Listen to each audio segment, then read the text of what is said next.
शुभम परमार जी, ग्वालियर से। महाराज जी राधे राधे राधे महाराज जी, आपके चरणों में कोटि कोटि प्रणाम। महाराज जी, ये मन क्या है? क्या ये वही विचार हैं जो हमने पहले जन्म लिया था, उनके विचारों का संग्रहण है, या ये मन भगवान ने ऐसा ही बनाया है? गेम गेम जो खेल होते हैं ना, उसमें अनुकूलता प्रतिकूलता जय पराजय मानी हुई होती है ना, कि भाई ऐसे करोगे तो इतना हो जाने पर आप ये विजय मानी जाएगी, ये इतना। सत्य तो नहीं है ना, जैसे गेम में बिल्कुल ऐसे ही न हार सत्य है और न यहाँ जय सत्य है, न यहाँ कुछ अच्छा है न बुरा है। तीन गुणों से बाहरी खेल रचा गया और तीन गुणों से ही अंदर यंत्र रच दिए गए और उन्हीं के हैं वो। अब आपको उनसे हटाकर परमात्मा में लगाना है। परमात्मा में लगा दिए तो जय, जीत गए। और अगर वही माया के आकर्षण, हाँ वो माया रची थी, अगर माया के आकर्षण में चले गए तुम्हारी हार, तुम्हें दुख भोगना पड़ेगा। अगर तुम जीत गए तो महासुख में निमग्न हो जाओगे। एक गेम रचा गया है, कुछ चलाइए। अच्छा, उसमें ना तुम है ना हम है, एक ही है। वही यहां है, वही यहां है। वही मन में पावर दे रहा है, वही माया को पावर दे रहा है। एक ही अपने आप से अपने आप का गेम खेल रहा है। ये है गेम से निपटने का सूत्र। पर ऐसा नहीं लग रहा है, हम और तुम अलग लग रहे हैं और कोई भगवान अलग लग रहा है। यही भ्रम है इस गेम का, और इसी भ्रम से भ्रमित होकर के हम गेम हार जाते हैं। और हार जाने का फल होता है 84 लाख योनियों में भ्रमण करना, और अगर जीत गए तो इसका फल होता है इस माया से मुक्त हो जाना और परमानंद में निमग्न हो जाना। समझ पा रहे हो महाराज जी? ये संतुष्ट ही नहीं होता कभी। संतुष्ट तभी होगा जब इसको आप अपने स्वरूप में लाओगे। माया में थोड़ी संतुष्ट होगा। गेम है, इसको घसीट के अपने में लाना है, और ये बना माया के द्वारा है और ये जाएगा माया में, और आपको इसको घसीट में अपने अपने में लाना है। एक बार रंगनाथ जी का एक मेला में एक इनाम रखा गया था, और हर साल रखा जाता है। उसमें मनुष्यों की सीढ़ी बना करके बहुत ऊंचे पर स्वर्ण, कुछ चांदी की मुद्राएं, अच्छी धनराशि उसमें बांधी जाती है। एक खंभे पे ऐसे, खंभे का आपको सपोर्ट नहीं लेना, मनुष्यों की सीढ़ी से आपको यहां से चढ़ना है, खंभा ये, और खंभे के बगल से सीढ़ी लगा करके जो धनराशि टांगा गया है वो आप प्राप्त ना कर पाए।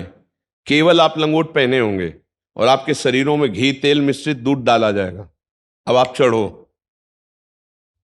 जिसने धनराशि बांधी है वही गेम में आपको बुलाया है, वही आपको ना चढ़ पाओ इसलिए गेम में घी तेल दूध आपके शरीर पे डाल रहा है, और आप केवल लंगोट पहने, क्योंकि कपड़ा पहने हो तो उसका सपोर्ट मिल जाएगा, और शरीर में जब घी तेल बनेगा तो आप फिसल जाएंगे ना। और केवल शरीरों की सीढ़ी बना के जाना है। 25 बार गिरते हैं, फिर जमा जमा के वो एक बार पकड़ते हैं, सब तालियां बजाते हैं, और वो विजयी होता है उस स्वर्ण धनराशि। तो सब कोई तो नहीं ले पाता। 25 बार गिरकर भी वो निराश नहीं होते हैं, तब वो बिल्कुल ठीक परमात्मा ने ऐसे गेम रचा है। वो आपको माया के फसाव वाले, फिसलन वाले डालेगा सूत्र, और ऊपर परमानंद बांध दिया है, अखंडानंद ब्रह्मानंद भगवदानंद। और चढ़ना है आपको, आपको अकेले चढ़ना है, और जिससे चढ़ना है उसमें फिसलन डाल दी है, लुभावने ऐसे दृश्य डाल दिए। अब बचा के अपने आप को चढ़ के जाओ तो परमानंद प्राप्त कर लो, फिसल जाओ तो फिसल जाओ। गेम है, कोई लाखों में एक चढ़ पाता है, तो उन लाखों में आप लोग हैं सब। कितने लोग बैठे हैं एकांतिक में? फिल्म के उसमें देखो कितने लोग होते हैं, सांसारिक मनोरंजन में कितने होते हैं। मतलब मांग किसकी है? संसार की। भगवान की तरफ कौन चलना? आप भगवान की तरफ चलना चाहते इसलिए पकड़ पा रहे हैं। ये है क्या? ये है क्या? कभी संतोष ने, आज सत्संग सुना है, जो ना खाए तो पछतावे, जो खावे तो पछतावे, ऐसे भूत के लड्डू है ये। अरे वही चतुर है जो समझ पावे कि आखिरकार रहस्य क्या है। बार बार भोगने पर भी सुख नहीं, बार बार इस सब कर, तो सुख तो कोई और है। एक बार कदम अंदर की तरफ बढ़ावे, अंदर की तरफ। हम बाहर खोज रहे, चाबी गिरी है अंदर घर के, और खोजें बाहर तो जिंदगी भर खोजे रहे, हम तिजोरी की चाबी नहीं पाएंगे। वो अंदर चाबी, वो अंदर है, खुल गई ना तो माला माल हो जाओगे। कई बार कहा है, अंदर का मामला है। इस मन को अभी जो विषयों में जाता है इसको हटाओ। राधा राधा राधा, इसी से मन की बातें डिलीट होंगी और मन हटेगा। देखो ऐसा तो नहीं कह सकते कि एकदम मन नहीं लगता, कुछ तो लगता ही होगा। लगता है ना? 24 घंटे में कुछ मिनट तो आप अगर परमार्थ में कुछ दिन से सत्संग सुन रहे हो तो कुछ तो लगने लगा है, क्योंकि कुछ ना लगता तो आप यहाँ आते ही नहीं, है ना? कुछ लगने लगा, इसका मतलब हमारी दवा काम कर रही है। नहीं, 24 घंटे में जब कभी नहीं लगता था, कुछ लगने लगा और दवा काम करे, इसकी पहचान कि हम मन की कमजोरियां पकड़ने लगे। पहले जैसा मन कहता था वैसा हो जाता था तो हम हर्षित होते थे, आज जब वैसा हो जाता है तो हम दुखी होते हैं कि यार ये गलत सोचा, गलत किया। ग्लानि होती है। हाँ, इसका मतलब दवा काम कर रही नहीं कर रही। अब आप नाम जप और बढ़ाइए और प्रवीण बनिए तो एक दिन देखेंगे मन शांत हो जाएगा। ये शांत ग्लानि होने लगी मतलब ठीक हो रहा है। वही गंदा मन जो सलाह दिया, वही गंदा मन जो क्रिया कराई, अब वही गंदा मन ग्लानि कर रहा है, मतलब एक अंश में सुधार हो चुका है। नहीं, ग्लानि क्यों कर रहा है? उसने ही तो सोचा था, उसने ही तो करवाया था, फिर ग्लानि क्यों? इसका मतलब अच्छापन अभी मन में बकाया रह गया है, अभी पूरा मन पापी नहीं बला है।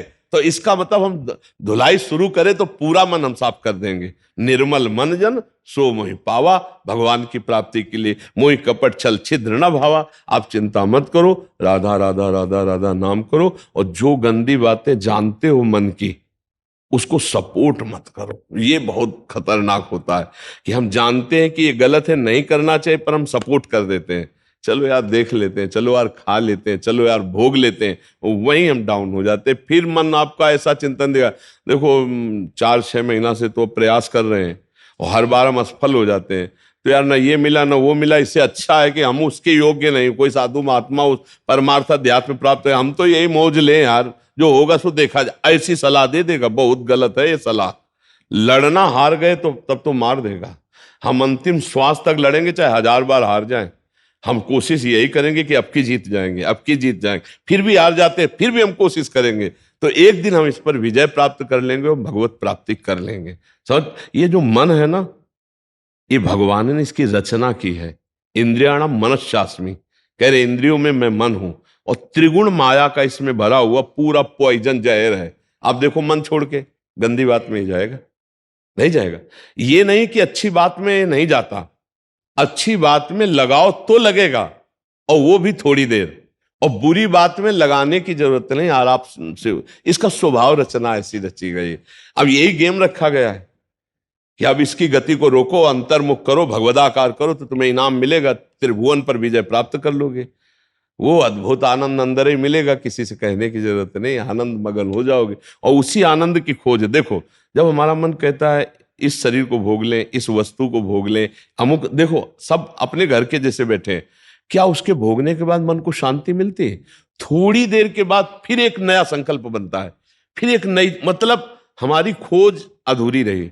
वो नहीं मिला जो मैं सोच रहा था। सोचने में जैसा सुख मिलता है वैसा ना भोगने में नहीं मिलता, चाहे वो भोजन हो, चाहे वो दृश्य हो, चाहे वो कोई क्रिया हो। आप देखना, जो मन हमें सोचवा के पागल बनाता है, और जब हम उस पे जाते हैं तो वो चीज हमें नहीं मिलती है, तब लगता है कि वो यहां नहीं शायद यहां हो, यहां नहीं शायद यहां हो। ऐसे भटकते पूरा जीवन व्यतीत हो जाता है। बुद्धिमान वो है जो 2-4 कदम में ही लौट आवे कि गलत दिशा में जा रहे हैं, पर हम पूरा जीवन चलते रहते हैं, लौटने की बात ही नहीं आती।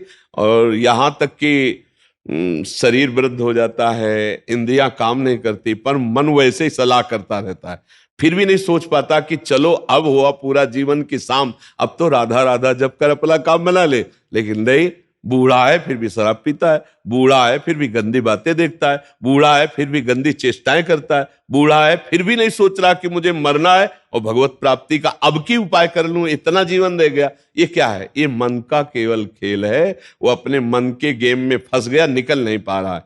अच्छा, इसमें ये हो कि चलो मन सुखी रहेगा, तो भी नहीं, आप जितना गलत करते जाओगे उतना वो नकारात्मक सोचे पैदा करता चला जाएगा, और उसका परिणाम यह आएगा कि आपको डिप्रेशन में पहुंचा देगा। मतलब किसी भी तरह से ये चैन नहीं लेने देगा। तो इसको लाना तो भगवान की शरण में पड़ेगा, तभी शांति मिलेगी, तभी सुख। बहुत गंदा, बहुत गंदा, बहुत नीच है ये, और ये बहुत उत्तम है। ये अगर सही रास्ते को पा जाए तो दूसरे के लिए अपने प्राण दे सकता है, परहित के लिए अपने प्राण दे सकता है, ये भगवान से मिला सकता है, ये सब सुख दे सकता है। बस इसको गलत ढंग से जो प्रयोग होना शुरू हुआ है, इसका ये बंद कर दे, वही बहादुर है। देखो, विरक्त मार्ग एक अलग होता है, लेकिन गृहस्थी में तो एक धर्मपूर्वक विषय सेवन की मर्यादा है ना, तो आप धर्मपूर्वक देख लो।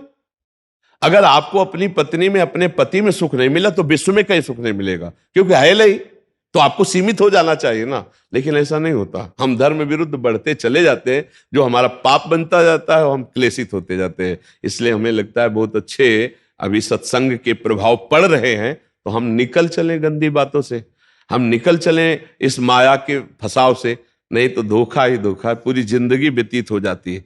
भोगते भोगते हर इंद्रियां सब नष्ट होती जा रही, फिर भी भोग इच्छा, ये है क्या? समझो ना, पूरा जीवन हमको बेवकूफ बनाया जा रहा है।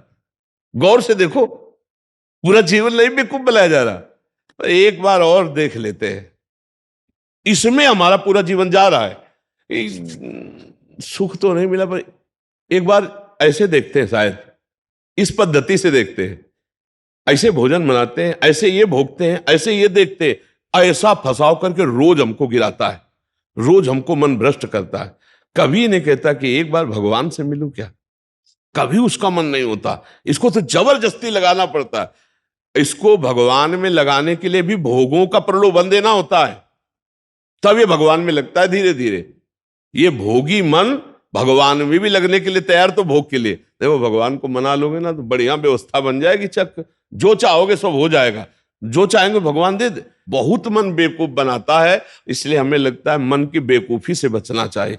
एक आया था भगतला, उसने कहा भगवान से मैं भजन करूंगा, सब करूंगा, लेकिन 1,00,000 सुंदरियां स्त्रियां चाहिए। अब गजब का दिल है तेरा, गजब का दिल है यार। जिनके एक है ना, तो वो कभी कभी एकांत में ऐसे बैठते हैं। तो इसीलिए मल की कहीं में मत रखो, ये बहुत बड़ा भूत है, ये परेशान कर देगा, नष्ट कर देगा। इसे सतमार्ग में लाओ, भगवत मार्ग में लाओ, तभी आनंद की। इसकी केवल चाल है, ये नहीं ये नहीं ये, और है कहीं नहीं, पक्का समझ लीजिए।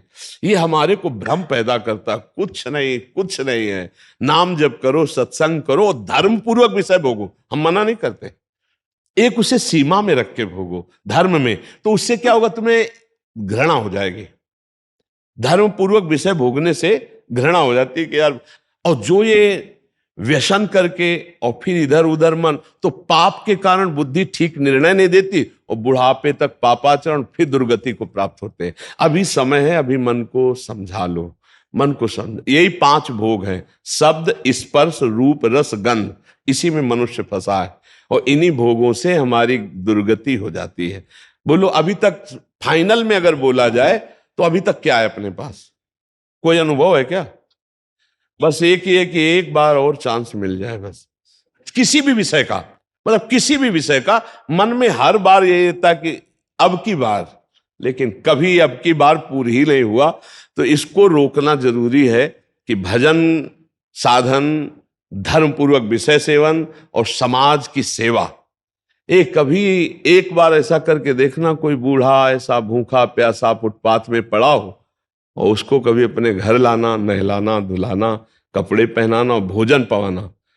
फिर वो जब तुम्हारी तरफ देखेगा तो तुम्हें जो सुख होगा वो जिंदगी में किसी भी भोग में नहीं मिला होगा। आप लिख लेना हमारी बात। कभी कोई बीमारी से तड़प रहा हो, किसी की सेवा का वहां कोई अवसर नहीं है, और आप सेवा का अवसर देकर उसे आप स्वस्थ करो, आप अस्पताल ले जाओ, फिर जो आपको सुख मिलेगा हम आपको कैसे बताएं।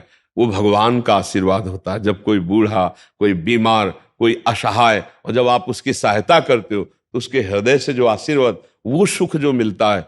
जैसे हम आपको एक दिन करके देखना, तुम अपना भोजन बढ़िया जो है, कोई ऐसे भूखे को खवा देना जो भूखा बैठा हो, और ऐसे जल्दी जल्दी, और आप देखो उसको पाते हुए, और उस दिन आप वो भोजन ना पाओ, उसे पवा दो, तो आपको जो सुख मिलेगा वो 56 प्रकार के भोग पाने में भी कभी सुख नहीं मिला होगा। वो सुख परहित करने से, दूसरे को सुख पहुंचाने से जो हृदय शीतल होता है, वो कभी किसी से नहीं होता। इसलिए मानव जीवन के लिए मन को थोड़ा विरुद्ध जो चलने वाला है, उसके विरुद्ध आप बनो, उसे सतमार्ग में लगाओ। अब देखो आजकल ऐसी बुद्धि बिगड़ गई कि अपने पूज्य माता पिता को ही बच्चे दुख दे रहे हैं, डंडा थप्पड़ मारना। क्या यार, आज के जवान अपने माता पिता के साथ ऐसा व्यवहार करते हैं। अगर थोड़ा भी अध्यात्म से जुड़े होते तो मुझे लगता है शायद ऐसा नहीं करते, नहीं ना।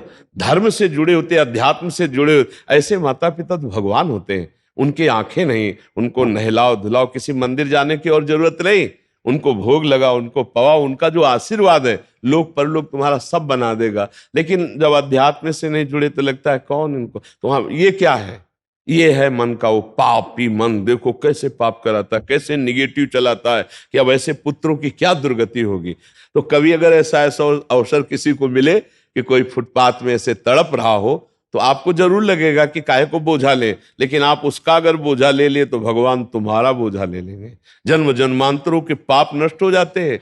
जब ऐसे दीन दुखी आशीर्वाद देते ना, उसे भगवान का आशीर्वाद समझना है। और जब माता पिता अंदर से साप देते ना कि भोगोगे, तो फिर भगवान भी नहीं टाल पाते, फिर भोगना पड़ता है। इसलिए धर्म से चलो, किसी का अपराध मत करो, गंदी बातों में मन को न जाने दो, खूब नाम जप करो, यही मनुष्य जीवन का लाभ लो। मनुष्य जीवन एक दिव्य जीवन है, इसका एक दिव्यता का लाभ है, समझ रहे हैं आप?